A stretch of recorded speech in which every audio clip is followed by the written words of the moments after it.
So they are going to call on Dan Bailey here. His career long is 56 yards done in Seattle. So this will be spotted on the midfield logo. It's a 58-yard attempt. And I tell you what, he got it from 58. That had lots of leg behind it.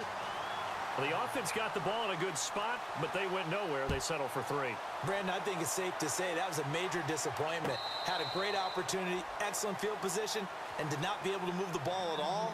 Big-time letdown. I want to give a hat tip real quick, Charles, to J.J. Watt before the possession switches here. Walter Payton, NFL Man of the Year, and they totaled up how much he helped raise for hurricane relief, $37 million. Incredible. Hurricane Harvey, which really hit the Houston area in a big way, and his original goal was $200,000. So congratulations to J.J. Watt and all the people who participated. And Greg Olsen of the Panthers, Benjamin Watson of the Ravens, both tight ends, also nominated and finalists for the most prestigious award as determined by the NFL, the Walter Payton Man of the Year Award. On first down at Stafford. This one complete to Theo Riddick. And he takes this one down all the way near the 30. A good pickup there of 22. I know most of the time when the ball's in the air, you're thinking wide receiver, tight end, but running backs, they can be a big part of any passing offense nowadays.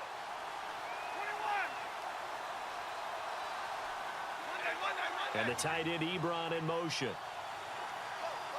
And the tight end goes in motion left. On first down, Stafford here. And this is incomplete. Everything about that play tells you about today's NFL offenses and what they're asking out of running backs. You can't just be a guy who can run the football. You have to be able to catch it as well, and he didn't get that done on that play. They'll fake the give. Now Stafford being chased out left. And seeing nowhere to throw, he chucks this one away from harm. Incomplete. Now it's third down. 1 minute 53 ticks left to go in this first half. We're back to Arlington right after this timeout. Throwing to Stafford. His throw caught at about the 5. And he gets it all the way down inside the 10 to the 5-yard line. They're able to convert on third down, and that sets up a first and goal.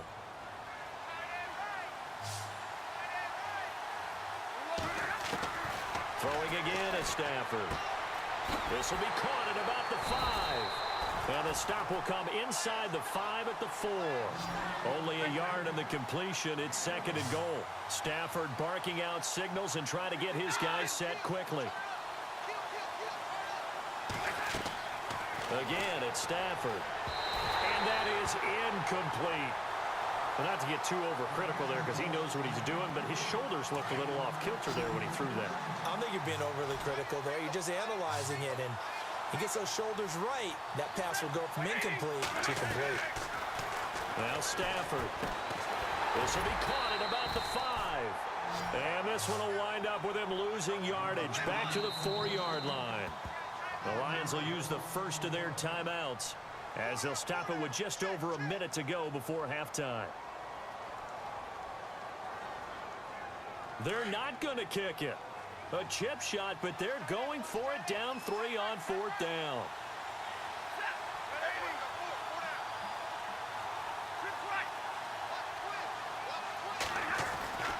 They snap it to Stafford. And he'll get into the end zone. Touchdown, Detroit. Eric Ebron from 4 yards out. And the Lions have taken the lead. And while that touchdown does not give them an insurmountable lead, it's still a lead, and that always feels good to a team. They'd love to take that into the lockers, but a little time left on that clock, so some work to do. I like that. I like how you're guarding against a letdown there. Already looking forward. Coaching them up from right up here in the booth. Fielded about a yard deep. And the decision to bring it out is going to cost him about 7 yards all told as he's taken down back shy of the 20. CD, I want to get your thoughts on some potential free agents this offseason before we change the possession here. Now, caution, many of these guys could be re-signed, I know, but who are some of them? Kirk Cousins is one. Yeah, we're talking about difference makers. Kirk Cousins at the quarterback position. He's going to be coveted around the league by quarterback-needy teams. Case Keenum had a big year. Could he move? But how about running backs? Le'Veon Bell, Deion Lewis, some pass catchers, Jimmy Graham, Jarvis Landry, Sammy Watkins. And about the guy who goes and gets quarterbacks, DeMarcus Lawrence had a monster year for Dallas last season. Yeah, a lot of big names that could be out there as free agents. Completed pass play. Now let's see if they go back to the air or to the ground.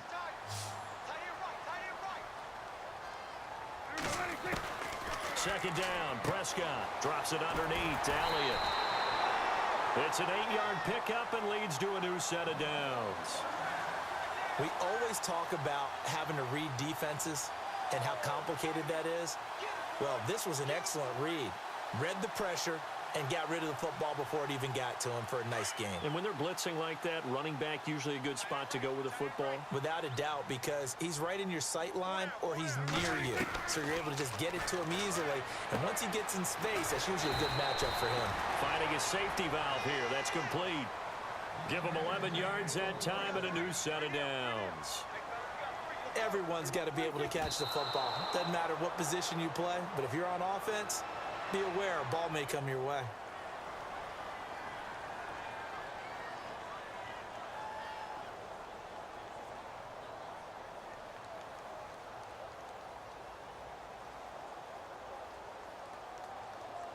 Ten yards still left on second down. Hey, tight end's right. Watch tight end. Prescott from the gun. He's going to flip one out here to his running back. And he's able to take it across midfield before going out of bounds. It's an 8-yard pickup, and that's going to lead to a third down. 82's moving. 82's moving.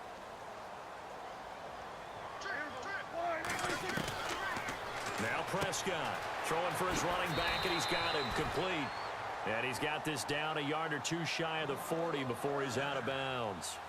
Give him 6 yards, and they do convert on third. Watch tight end. 4 down. Check. 4 down. 54. Line. Check 26. From the shotgun, it's Prescott. And this one caught by Dez Bryant. And he gets this one all the way down inside the 20-yard line. 23 yards on the play. And now a first down following that long gain.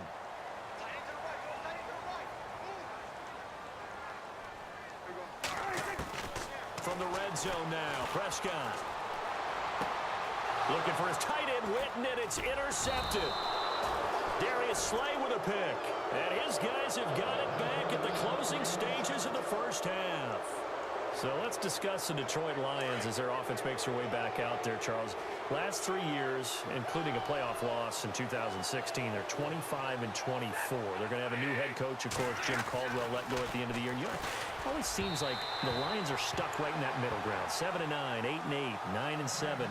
Can they make that jump to go higher than that? One would think so, but I think they're going to need to add some pieces to their team because, as you noted, right in the middle ground, they can throw the heck out of it, but they can't run it on offense. On defense, they got a little bit better against the run, but what about the pass rush? Marvin Jones. He's at the 50, the 40, 20, 10. And he's in for the touchdown on the final play of the first half. The prayer is answered. How did they get that done? And they extend their lead, a little added cushion into the lockers. What a way to finish. Tremendous way. That's momentum that they carry in with them.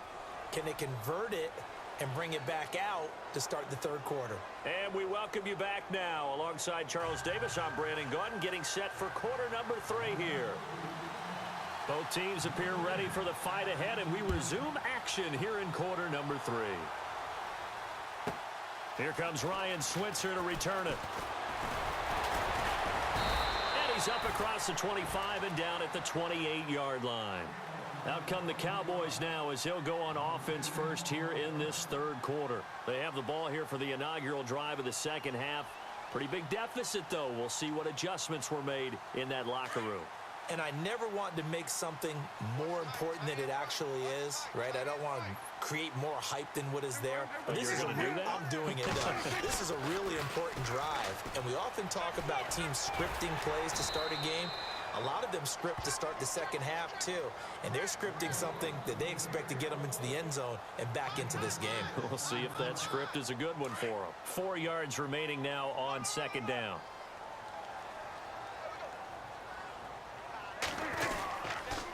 They go to Elliott again. And some room to roam now. And able to get this one across the 45 before he's brought down. They give him 14 yards that time and a fresh set of downs. At this stage of the game, the run-pass numbers are a little bit out of whack because most of their yardage has come through the air. But in a sense, that just sets things up for big runs like that because the defense might be a little bit off balance. He'll pick up another first down with that run. And he takes it across midfield to the 45. A good run there on first down, and it'll leave him with a 2nd and 2.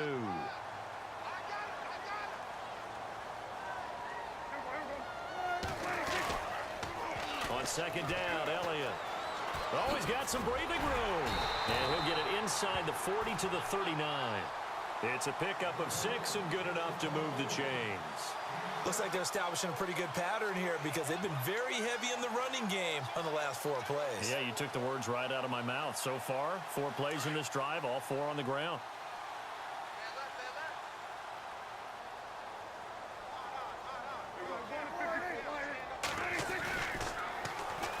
Now it's the Florida Atlantic alum. This is Alfred Morris. And he's taken down, but not before reaching the 10-yard line. A big run there, 29 yards and a first. I hope we give enough respect to the big guys up front because they have been getting it done on this drive. The holes have been large, and they've been barreling through them, picking up first downs. Now Elliott. And finding room to work, he's down to the 2-yard line. It'll be a pickup of 8 and a good first step there with 2nd and goal coming up. They'll try again with Elliott. And this time he's not going anywhere. They'll get him down right at the line of scrimmage. No gain on the play there. They're going to need to come up with something better here on 3rd and goal.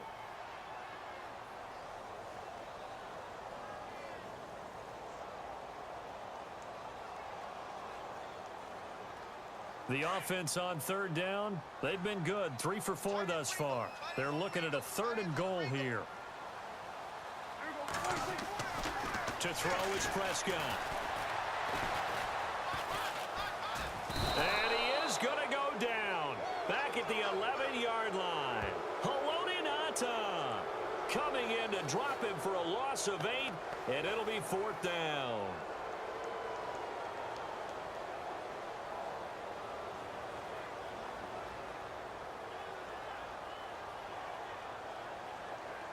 Still just the 3rd quarter, but they've got to make something happen. I think they know that. They're going for it on 4th. Looking to throw. Prescott. Now he steps away, and he will score. Touchdown, Cowboys. Dak Prescott, his 2nd touchdown of the afternoon. And the Cowboys draw a bit closer. Well, the defensive coverage was good, so good he just decided to make a play of his own, and it worked out. Yeah, you often wonder if they think to themselves, was the coverage too good to allow him to run the football? I think you'd rather take your chances with him doing exactly that, and he beat him on that play all the way to the end zone. Boy, it's only a 1-score game. 3rd quarter, mind you, but they're going to go for the onside kick right here. And the Lions are able to cover this one up. I know they're down, but starting the 3rd quarter there with the onside kick, what'd you think? Well, I think that they're looking at it as we may not have as many possessions in this game as we want. There may be that sense and that feel that they've got to go ahead and make something happen, steal possession, try and steal some points, and get themselves right back in a position to try and win the game. This is Riddick on the screen. Theo Riddick past the 20. Touchdown, Detroit. Theo Riddick, 58 yards. And the Lions add on to their lead.